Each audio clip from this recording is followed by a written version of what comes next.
Hi hello good morning everyone. ఆ, ఇవాళే మనకు ఏపీపీసీ నుండి forest beat officer and assistant beat officer FBO and ABO recruitment సంబంధించి notification అయితే రిలీజ్ అయింది.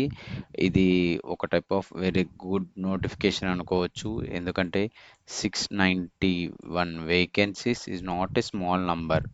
అండ్ ఇది కూడా దిస్ విచ్ ఇంక్లూడెడ్ 256 ప్లస్ 435, that is carry forward and new vacancies అన్ని కలుపుకొని. సో ఇది మంచి పోస్టే. All these FBO and ABO అనేది to some extent these are very good post for pay wise and also promotional channel wise. ఈ కేటగిరీలో promotional channel కూడా compare to other departments promotional channel కూడా బాగానే ఉంటుంది. ఆ, దాన్ని బేస్ చేసుకొని మీ సెలెక్షన్ ఏదైనా తీసుకోండి. ఎందుకోసం అంటే మనకు మెనీ గవర్నమెంట్ డిపార్ట్మెంట్స్లో ప్రమోషనల్ ఛానల్ అనేది చాలా పెద్ద issue. So almost 10 years 15 years అలా అయినా కూడా నాట్ ఈవెన్ సింగిల్ ప్రమోషన్తో ఉన్న వాళ్ళు కోకోళ్ళలు ఉన్నారు మన డిపార్ట్మెంట్స్లో. బట్ ఈ ఫారెస్ట్ డిపార్ట్మెంట్కి వచ్చేసరికి ఆల్రెడీ చాలా వరకు అండర్ స్టాఫ్ నడుస్తుంది డిపార్ట్మెంట్. ఈ మధ్యన మీరే చూసింటారు, ఈనాడు న్యూస్ పేపర్లో గవర్నమెంట్ రిపోర్ట్స్లో there are many places which they have mention understaffed already ఉన్నారు అని. So promotional channel already established promotional channel బాగానే ఉంటుంది. అండ్ ఇప్పుడున్న అండర్ స్టాఫ్ వల్ల దాని అడ్జస్ట్మెంట్ కూడా బాగానే జరగచ్చు. Okay. So coming back to the notification, చాలా సింపుల్గా బ్రిస్క్, చాలా ఈజీగా మెయిన్ ఇంపార్టెంట్స్ హైలైట్ చేస్తూ మనం ఈ నోటిఫికేషన్ గురించి తెలుసుకుందాం. ఓకే. ఏజ్ క్రైటీరియా వచ్చేసి 18 to 30 years as on 1 July 7th ఈ ఇయర్ 2025కి 30 years లోపు ఉండాలి. And the age criteria exemption will be applied, extension or exemption will be applied for category wises. అది కూడా మనకు ఇదే నోటిఫికేషన్లోనే మెన్షన్ చేశాడు, ఇదే సింగిల్ పీడిఎఫ్లోనే. ఓకే. ఎప్పటి నుండి అప్లై చేయొచ్చు అంటే ఈ మంత్ 16th నుంచి నెక్స్ట్ మంత్ 5th వరకు. సో అరౌండ్ ఒక 20 days టైం పీరియడ్ అయితే ఇచ్చాడు. ఓకే. నెక్స్ట్ దీని తర్వాత దీనికి ఎలా మోడ్ ఆఫ్ ఎగ్జామినేషన్ వచ్చేసి first screening, next mains, that is prelims and mains రెండు ఉంటాయి. ఓకే. సో దీనికి నంబర్ ఆఫ్ వేకెన్సీస్ వచ్చేసి ఫారెస్ట్ బీట్ ఆఫీసర్ వచ్చేసి క్యారీ ఫార్వర్డ్ 81, ఫ్రెష్ 175. దీని పే స్కేల్ చూడండి, దీని పే స్కేల్. ఓకే. ఈ రెండిట్లో కంపారిటివ్గా ఆబ్వియస్లీ ఇక్కడే మనం చూడొచ్చు FBO best option. Forest beat officer, దీని తర్వాత ఎఫ్ఆర్ఓ ప్రమోషన్ ఉంటుంది. ఎఫ్ఆర్ఓ ఎఫ్ఆర్ఓ మెయిన్ ప్రమోషన్స్ నేను చెప్పేది. ఓకే. ఈ ఎఫ్ఆర్ఓ తర్వాత ఎఫ్ఆర్ఓ అయిన తర్వాత అరౌండ్ ఒక 10 yearsకి యూ విల్ బీ మ్యాక్సిమం ఓ 10 to 12 years మధ్యలోకి you will be getting the conferred cadre of forest service. Okay. So ఇది అందుకే ప్రమోషనల్ ఛానల్ అనేది ఎస్టాబ్లిష్డ్ ప్రమోషనల్ ఛానల్ అన్నాను. సో దాన్ని బట్టి కన్సిడర్ చేసుకోండి తీసుకోవాలా లేదా అనేది. బట్ కంపేర్ టు వేరే డిపార్ట్మెంట్స్ బెస్ట్. బట్ ఇదే బెస్ట్ అని చెప్పట్లేదు నేను, compare to some other departments. Okay. Next ఈ పోస్ట్కి సంబంధించి ఎడ్యుకేషన్ క్వాలిఫికేషన్స్ ఇవన్నీ ఎలిజిబిలిటీ అని జనరల్ ఎలిజిబిలిటీ క్రైటీరియాస్. ఈ పోస్ట్కి సంబంధించి ఎడ్యుకేషన్ క్వాలిఫికేషన్స్ వచ్చేసి మెయిన్లీ ఇట్ ఈస్ ఇంటర్మీడియట్ అనేది ఎడ్యుకేషన్ క్వాలిఫికేషన్, అది చాలా ఇంపార్టెంట్. ఇంటర్మీడియట్ అయిపోయిన వాళ్ళందరూ అప్లై చేయొచ్చు. అండ్ నెక్స్ట్ మనకి reservation rule same similar to other post general notification అని చెప్పాను కదా. 3% reservation for meritorious persons, that is sports persons, 33% for women, bench mark డిసేబిలిటీకి, and OC, SC, ST, BC, EWS reservations. ఈ reservations అన్నీ as యూజువల్గా apply అవుతుంది. And mainly ఈ post వచ్చేసి FBO and assistant beat officer, ఈ రెండు పోస్ట్ వచ్చేసి మనకి district wide post, that is district cadre post, not district wise, district cadre post. So mostly మిమ్మల్ని selection will be based on locality. మీరు టాప్లో వస్తే ఏదైతే మీరు అప్లై చేసేటప్పుడు మీ నేటివ్ డిస్ట్రిక్ట్ ఏది పెడతారో దాన్ని బేస్ చేసుకొని మీరు టాప్లో వస్తే లోకల్ కేటగిరీ కిందికి, నాన్ టాప్ కాకుండా వేరేగా వస్తే నాన్ లోకల్ కేటగిరీ కిందికి ఇన్ కేస్ సెలెక్ట్ అయితే అలా చేస్తే అలా లోకల్ కేటగిరీ డెఫినేషన్ యూజ్ చేసుకొని సిమిలర్లీ మనకు 1 to 8th క్లాస్లో కంటిన్యూ 6 years ఒకే చోట చదివితే వాళ్ళు బై డిఫాల్ట్ లోకల్ క్యాండిడేట్స్.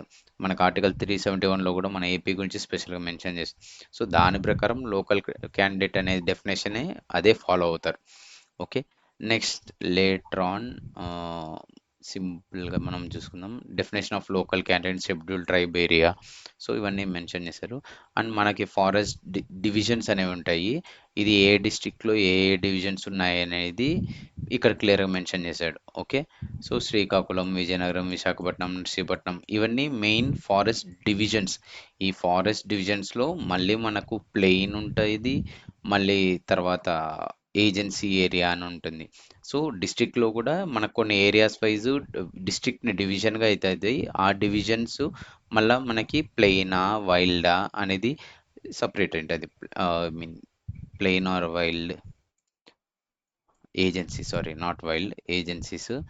ఇది ఇందాక నేను చెప్పినట్లే age relaxation same as per general government ఇచ్చిన ప్రకారం ఎస్సీ ఎస్టీస్కి, బీసీస్కి, ఈడబ్ల్యూఎస్సీ అందరికీ 5 years.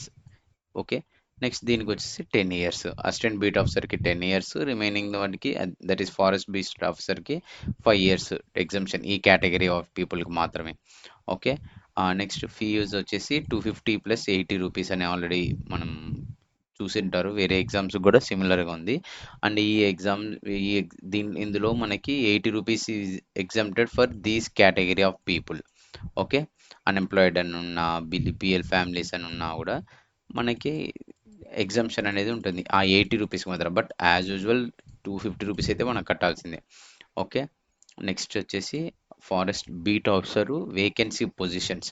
సో మోస్ట్లీ మీరు లోకల్ కేటగిరీలో మీకు అవైలబుల్ ఉన్నాయా లేదా పోస్ట్ చూసుకోండి, ఓపెన్లో లోకల్లో. ఓకే, దీన్ని బేస్ చేసుకొని ప్లాన్ చేసుకోండి. మీరు అప్లై చేసేటప్పుడైనా కూడా సపోజ్ ఒక ఈ BCA candidate from Vizianagaram plain he is applying for BCA అంటే మోస్ట్ ప్రాబ్లీ ఛాన్స్ లేదు, బీసీఏలో లేదు కాబట్టి. But he can apply for బర్ దిస్ ఓసీ పోస్ట్. ఓకే, అలా చెక్ చేసుకొని మీ ప్రిఫరబుల్ ఏది అనేది చూసుకోండి. And more over another thing, apply చేసేటప్పుడు మీరు లోకల్ కేటగిరీ ఏ డిస్టిక్ కిందికి వస్తారో అనేది కూడా చెక్ చేసుకోండి. ఓకే, సో సేమ్ ఇది క్యారీ ఫార్వర్డ్ వేకెన్సీస్ ఎఫ్బిఓ దానికి, ఇది ఫారెస్ట్ బీట్ ఆఫీసర్ దానికి 81, ఫ్రెష్ వేకెన్సీస్ వచ్చేసి ఇవి స్పెషల్గా మనకి 175 ఉన్నాయి. ఇందులో మనకు మ్యాక్సిమం వేకెన్సీస్ వచ్చి ఉండేది Giddalur plain. Okay, Giddalur plain agency area కాదు, ప్లెయిన్. అలాగే next Kakinada agency area, Kakinada agency area ఈ రెండు చోట్ల మనకి ఎక్కువ వేకెన్సీస్ ఉన్నాయి. అండ్ సేమ్ గుంటూరు ప్లెయిన్ ఒకటి, మళ్ళీ నర్సీపట్నం ఏజెన్సీ ఏరియా ఒకటి, అలా కంపారిటివ్గా పర్వాలేదు. నెల్లూరు డిస్టిక్లో కానీ, నంద్యాలలో కానీ, Nandyal, Atmakur wild life sanctuary regions, Rallapadu ఉంటుంది కదా, సో అందుకే డబ్ల్యూఎల్ఎన్ మెన్షన్ చేశాడు స్పెషల్గా. అలాగే సేమ్ బీట్ ఆఫీసర్ కూడా మ్యాక్సిమం పోస్టులు వచ్చేసి మనకు హైయెస్ట్ వచ్చేసి 9 కాకినాడ ఏజెన్సీ ఏరియాలో ఉన్నాయి. ఇంకా మిగిలినవన్నీ కొద్దిగా కంపారిటివ్గా తక్కువ. ఇది I mean this is backlog vacancies of ASB assistant beat officer. దీంట్లో ఫ్రెష్ వేకెన్సీస్లో కూడా సేమ్ అలాగే మనకి 30 post Kakinada agency area, 30 post Chinturu agency area, తర్వాత 36 నెల్లూరు ప్లెయిన్ ఏరియా. సో దాన్ని బట్టి మీరు మీ లోకల్ కేటగిరీ బట్టి, ఇప్పుడు ఎగ్జాంపుల్ చూడండి, నెల్లూరు లోకల్ కేటగిరీకి 12 పోస్ట్ ఉన్నాయి, చాలా ఎక్కువ ఉన్నాయి. ఓపెన్కి వచ్చేసి 3 ఉన్నాయి. ఓకే, అలాగే మీరు మీ నేటివ్ డిస్టిక్ బట్టి సెలెక్షన్ చేసుకుంటే ప్రిఫరబుల్, మీకు అడ్వాంటేజ్గా ఉండొచ్చు. Okay, coming to syllabus. ఈ ఎగ్జామ్కి సిలబస్ వచ్చేసి ఆల్రెడీ మనం అనుకున్నాము, screening test plus mains test ఉంటుందని. అండ్ రెండిట్లో మనకు నెగిటివ్ మార్కింగ్ అనేది ఉంటుంది. నెగిటివ్ మార్కింగ్ అనేది కంపల్సరీ ఉంటుంది. That is as usual 1/3. One third అనేది నెగిటివ్ మార్క్ ఉంది. Okay, so coming firstly for the screening test, that is prelims test. There will be of two sections, అది two parts ఉంటాయి. First part వచ్చేసి general studies and mental ability, second part వచ్చేసి general science and general mathematics. Okay, ఈ general science normal general science కంటే కొద్దిగా డెప్త్గా ఉంటుంది. ఈ రెండు, ఈ general studies and mental ability మీరు అన్ని post, that is general notifications అన్నిట్లో చదివే పేపర్ 1 సిలబస్సే మ్యాక్సిమం ఇది కూడా. బట్ ఈ సెక్షన్ 2 వచ్చేసి ఇందులో జనరల్ సైన్స్ కొంచెం డెప్త్గా ఉంటుంది, బికాస్ ఆ పోస్ట్ డిమాండ్ అలాంటిది. ఈ general studies and mental ability వచ్చేసి ఇందులో కూడా జనరల్ సైన్స్ ఉంది.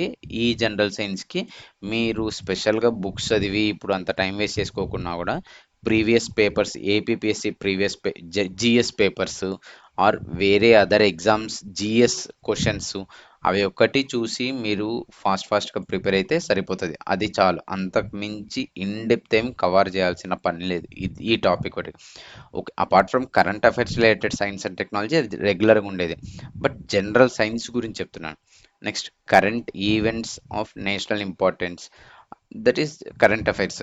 Current affairs at least 6 months. Okay, at least 6 months అంటే ప్రజెంట్ డే, ఇప్పుడు నోటిఫికేషన్ వచ్చింది మనకు జూలైలో, సో అట్లీస్ట్ జనవరి ఫిబ్రవరి దగ్గర నుంచి each and every month cover చేసుకోండి. అండ్ రీసెంట్ ఏపీపీసీ ట్రెండ్స్ ప్రకారం చూస్తే ఈ month last month compulsory in depth బాగా కవర్ చేసుకోండి. ఓకే, అది recent APPC trends, not damn sure అని చెప్పను, రీసెంట్ లేటెస్ట్గా ఆ ట్రెండ్ ఫాలో అవుతుంది APPC. Next, history of India and some important aspect of AP history కూడా కొద్ది వరకు కవర్ చేయొచ్చు అనేది.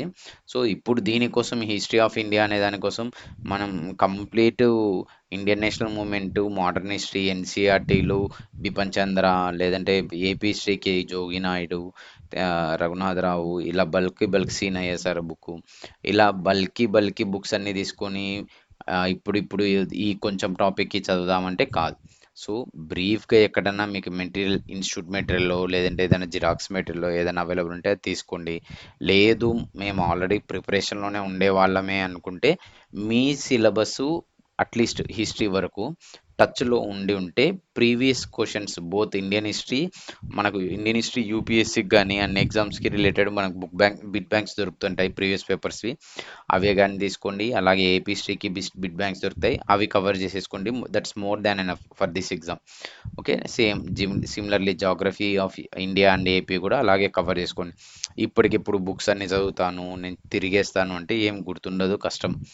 Okay, next polity and economy, దీనికి కూడా అలాగే ఇప్పటికిప్పుడు లక్ష్మీకాంత్ తీసి చదివేస్తాను మొత్తం, ఆ, మనకి జీబీకే తీసి చదువుతాను, రమాదేవి బుక్ చూసి చదువుతాను అంటే అంతే కాదు. ఓకే, మీరు ఆల్రెడీ చదివి ఉంటే ఫాస్ట్గా రివిజన్ చేసుకోండి, లేదు అంటే ఉన్న కన్సైజ్గా చాలా ప్రిసైజ్గా ఏదైనా మెటీరియల్స్ ఉంటే అది మాత్రం తీసుకొని previous bits, other exam bits practice చేసుకోండి. వీటన్నిటికీ మొత్తం జిఎస్ అంతటికి అలాగే ఫాలో అవుతేనే మీరు క్రాక్ చేయగలరు. ఇప్పుడు ఈచ్ అండ్ ఎవ్రీ టాపిక్కి నేను కొత్త బుక్ కొనుక్కొని బుక్ చదువుకొని నోట్స్ ప్రిపేర్ చేసుకుని అంటే కాదు. Okay, mental ability, reasoning and interference, ఇది మీకు తెలుసు ఆల్రెడీ ఏపీపీఎస్సి రెగ్యులర్ ట్రెండ్స్లో అంటిల్ అన్లెస్ స్పెషల్గా తొక్కి పడేయాలని గ్రూప్ 1 ప్రిలిమ్స్ లాంటి ఎగ్జామ్స్లో తప్పితే జనరల్గా రీజనింగ్, ఈ మెంటల్ అబిలిటీ, ఈ ఏరియాస్ ఏపీఎస్సి జనరల్గా ఈజీగానే ఇస్తుంది, అంటే at least 10th class level. Okay, అంతకుమించి డిఫికల్ట్ అయితే పోరు. SDGs and environment protection, okay, ఇది కూడా మనకి ఎన్విరాన్మెంట్ ఏరియాలో కవర్ అవుతుంది. మీకు సెకండ్ సెక్షన్లో ఎన్విరాన్మెంట్ సెక్షన్ ఉంది, అది చదివితే అసలు ఇది ఏం చదవాల్సిన పని లేదు, అక్కడే మ్యాక్సిమం కవర్ అయిపోతుంది. ఓకే, సో దీని నుండి మనకు ఈ సెక్షన్ 1, ఈ సెక్షన్ 1 నుండి మనకు 75 క్వశ్చన్స్ వస్తాయి. ఓకే, ఆ 75 క్వశ్చన్స్లో మనకు మనం ప్రిపరేషన్ బాగా ఉంటే 70+, బాగా సూపర్గా ఉంటే, లేదు అంటే అట్లీస్ట్ ఒక 60కి ప్లాన్ చేసుకోండి, 55 to 60కి ప్లాన్ చేసుకోండి. ఓకే, అట్లా ఎందుకంటే మనకి సెక్షన్ వైజ్ కట్ ఆఫ్ కాదు, overall cut off. And next part B general science SSC standard, source of energy, living world, ఇవన్నీ బాటనీ బయాలజీ రిలేటెడ్ చాలా డెప్త్ ఉన్నాయి. ఓకే. సో, ఈ ప్రిపరేషన్ వచ్చేసి మీరు స్టాండర్డ్ బుక్స్ తీసుకొని as early as possible classes join అవుతారో, లేదంటే own preparation అవుతారో, ఇవన్నీ కవర్ చేయాలి. ఓకే. కొద్ది వరకు మనకి అక్కడక్కడ ఎన్విరాన్మెంట్ టాపిక్స్ అయితే కవర్ అయిపోతాయి. Environment impact and environment problems, environment. Okay. So, ఇప్పుడు ఈ process of water management and conservations, ఈ మెథడ్స్ ఇవి. అండ్ నెక్స్ట్ ఇలా ప్రతి సెక్షన్ కొంచెం ఈ సెకండ్ సెక్షన్ వరకు కొద్దిగా డెప్త్ ఉంది. Okay. Next general maths and SSC standard. ఇది నేను ఇందాక చెప్పినట్లే ఎస్ఎస్సి స్టాండర్డ్లో కొద్దిగా మీరు ఇప్పుడు ప్రాక్టీస్ చేశారంటే బాగానే పికప్ అయిపోతుంది. ఓకే. నెక్స్ట్ ఈ స్టాటిస్టిక్స్, జామెట్రీ ఇదంతా మనకు మెంటల్ ఎబిలిటీ కిందకి వచ్చేది. ఓకే. నెక్స్ట్ నెక్స్ట్ మెయిన్ ఎగ్జామ్కి వచ్చేసేసి ఫస్ట్ ఇనీషియల్ క్వాలిఫైయింగ్ పేపర్ ఉంటుంది. That is this Telugu paper or English paper or Urdu descriptive paper అనేది ఒకటే క్వశ్చన్ ఇస్తాడు. 45 minutes 50 మార్క్స్. నెక్స్ట్ బిట్స్, ఇవి వచ్చేసి సేమ్ అక్కడ మనకు మాట్లాడినట్టే ఈ general studies and mental abilities, general science and general mathematics 100 bits ఉంటాయి ఈచ్. సేమ్ దానిలాగే అక్కడ మనకు నెగిటివ్ మార్కింగ్ కూడా ఉంది. ఇక్కడ మనకి ఈ ఇక్కడ అడ్వాంటేజ్ ఏంటంటే ఈ రెండు టాపిక్స్ మీరు ప్రిలిమ్స్లో చదువుతారు, మెయిన్స్లో చదువుతారు. సో మీకు అడ్వాంటేజ్ అక్కడ ఏంటంటే ఎగ్జామ్ అపియర్ అయ్యే ముందు ఈ రెండు టాపిక్స్ కవర్ చేసినా కూడా మీకు చాలా యూజ్ఫుల్ అనేది. ఓకే. నెక్స్ట్ ఇది ఇందాక చెప్పింది అలా సేమ్ సిలబస్తోనే maximum prelims and mains both same syllabus ఉంది. సో దాని ప్రకారం చూసుకొని ప్రిపేర్ అవ్వండి. ఈ మనకు ప్రిలిమ్స్ మెయిన్స్ అయిపోయిన తర్వాత కంప్యూటర్ ప్రొఫిషియన్సీ టెస్ట్ అనేది పెట్టారు.